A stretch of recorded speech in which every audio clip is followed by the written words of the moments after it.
wenye furaha tupungiane mikono. Siku ya leo ni siku ya watoto. Watoto mtaa mzani 2025. Watoto mzani 2025. Fanya zaidi ya kawaida. Watoto mzani 2025. Wanaokaribisha wapungiane mikono. Mhudumu karibu. Bwana ni mwema wakati wote. Somo la leo linasema fanya zaidi ya kawaida. Linasemaje? Fanya zaidi ya kawaida. Kwa jina naitwa Sida Salvatore Stefano. Fungu kuu linatoka katika kitabu cha Matendo ya Mitume 9 fungu la 1 hadi la 6. Tuombe.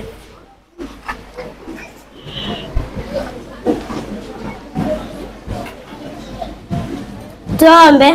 Mtakatifu, mtakatifu Baba wako juu mbinguni, tazama masaa ambapo tunataka kujifunza neno lako.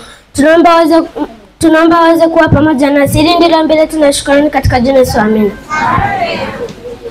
Habari za asubuhi ndugu zangu wapenzi katika Kristo. Leo tutachunguza hadithi moja ya mtu aliyekuwa akiitwa Sauli. Sauli alipata muonekano wa pekee, akageuka kutoka kuwa muuaji wa waamini na kuwa mtumishi wa kuwa mkuu wa Injili. Mnasemaje?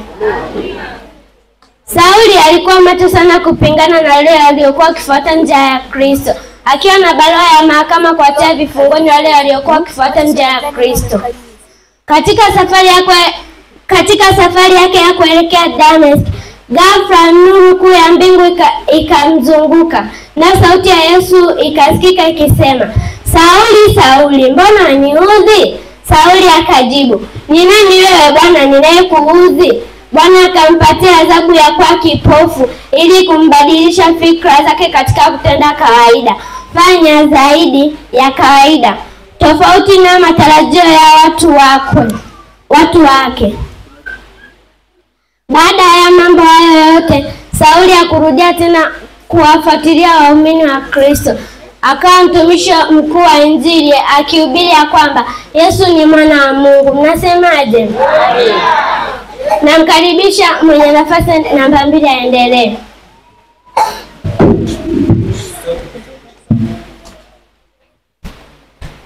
Bwana ni mwema wakati wote. Bwana ni mwema wakati wote.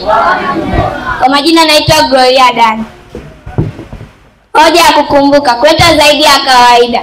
Tukumbuke kwamba Sauli aliyekuwa na msimamo mkali wa kuua au kuondoa waumini, ndipo alipoona mwanga na sauti, na hivi akabadili njia yake. Sauli baada ya mabadiliko hayo hakukaa tu kupumzika, ndipo alibadilika kuwa Paulo. Akaanza kuhubiri Injili ya Bwana. Paulo alipitia mateso mengi yasiyo ya kawaida. Ndipo Wayahudi wakawa wanamtafuta, wakamfunga gerezani. Paulo aliomba zaidi ya kawaida. Ndipo minyororo ilipofunguka na milango ilipofunguka. Askari walishangaa kuona Paulo akikimbia na akiwa huru. Je, wewe mshiriki, unafanya ulivyozoea au unafanya zaidi ya kawaida? Tunaomba ufanye zaidi ya kawaida ili kuleta utukufu wa Mungu hapa kanisani. Namkaribisha mwasilishaji namba 3 aendelee.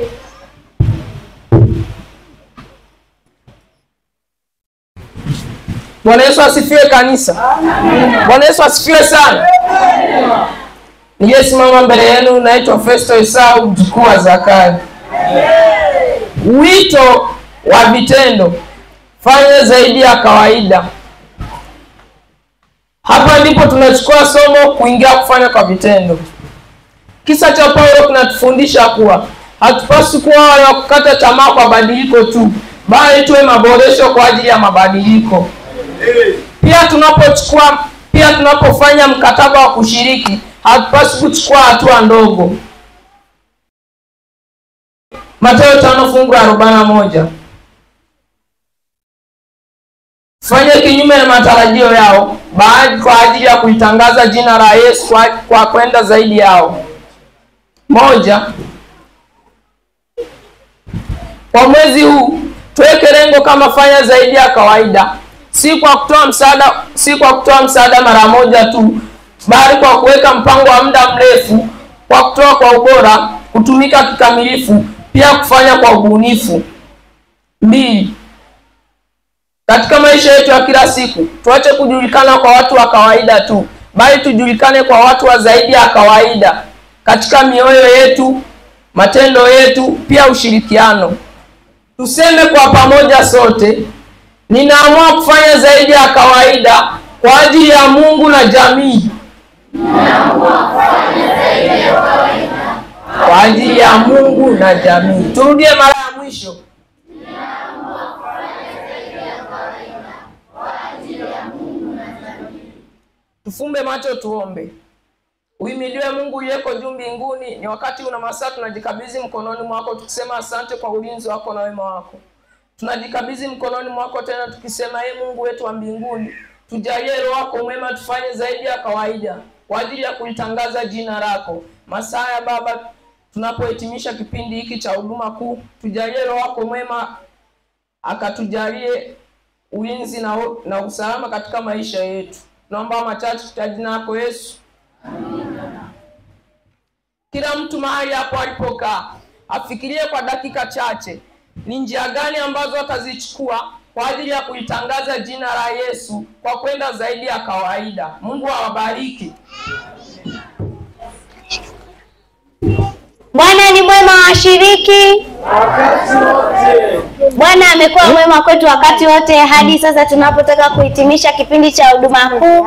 Niwaombe washiriki tuenende vichwani mwetu huku tukitafakari ni namna gani tunaweza kufanya zaidi ya kawaida ili hata Yesu ajapo mara ya pili tukaweze kumlaki mawinguni. Watoto mzani 2025 zaidi ya kawaida.